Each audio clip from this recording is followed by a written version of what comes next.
white Americans have a criminal history. They have a criminal nation. The nation is built on criminality and murder and exploitation. It is a part of their collective psyche. The United States is a mafia government. No one has done more damage and degradation and murder, rape, and robbery than Europeans. Yes. Therefore, in order to escape confrontation with their true criminal nature, they must accuse others of being criminals. What we call projection. They must become obsessed with the criminality of other people. And black folk become those other people, you see. But as Clinton Cox say, you called the Indians savages so you could behave toward them what? Savagely. That's the function of stereotyping, you see. If I call you a criminal, then I can treat you what? Criminally. I don't owe you justice. In fact, shooting you in the street is justice.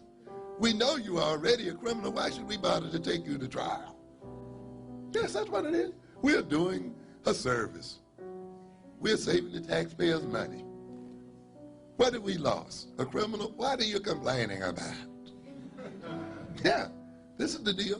What does it mean then? When you can become, then often people, in order to escape certain problems, become obsessed with other issues to the point where they don't have time or the energy or anything else to think about anything else. They don't see anything else.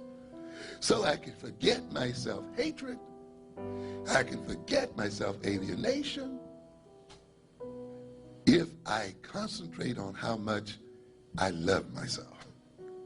But this is a bad kind of love, you see. It's not the right kind of love. If I concentrate on what? How great I am. If I concentrate on making other people see what? How great I am. You see?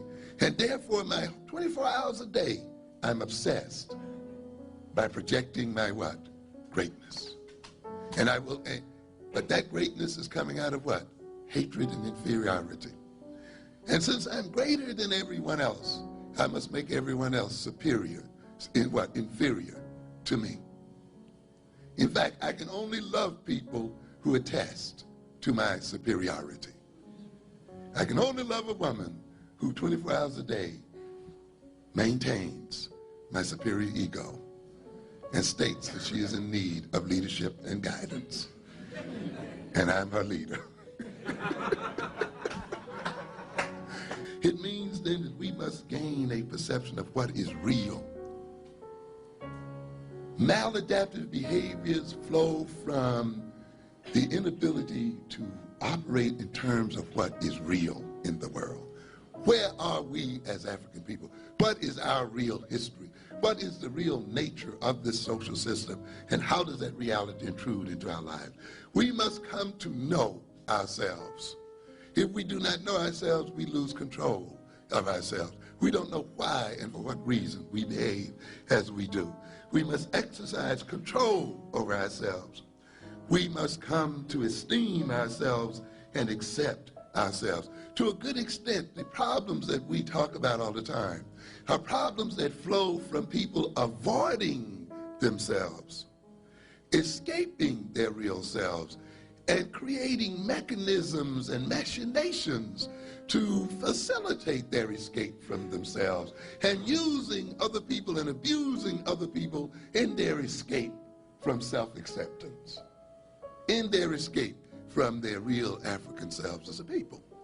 And therefore, if we're going to stop abusing and using other people and using them as objects and so forth, then we must come back into self-acceptance and come back into reality. We must gain the ability to form affectionate relationships. And ladies and gentlemen, the ability to love and how to love is taught. In this system, we are taught that it's something that occurs accidentally and spontaneously. That is not true. Superiority complexes and systems of social control play significant roles in perpetuating the oppression and marginalization of black people. A superiority complex refers to an exaggerated sense of self-worth and a belief in one's superiority over others. When individuals or groups hold a superiority complex, they tend to view themselves as more valuable, intelligent, or deserving than others. This mindset can lead to discriminatory beliefs and actions, such as racism and prejudice, which contribute to the oppression of Black people. Systems of social control refer to the various mechanisms and structures within society that regulate behavior and maintain existing power dynamics. These systems can include laws, policies, institutions, and cultural norms. In many societies, including those with a history of colonialism and slavery, these systems have been designed and perpetuated in ways that disadvantage and oppress Black people. For example, racial profiling by law enforcement disproportionately targets Black individuals, leading to disproportionate rates of arrest, incarceration, and violence. Discrimination in employment, education, and housing restricts opportunities and economic mobility for Black people. Media representation often reinforces negative stereotypes and perpetuates systemic biases. All of these factors contribute to the continued oppression and marginalization of Black people.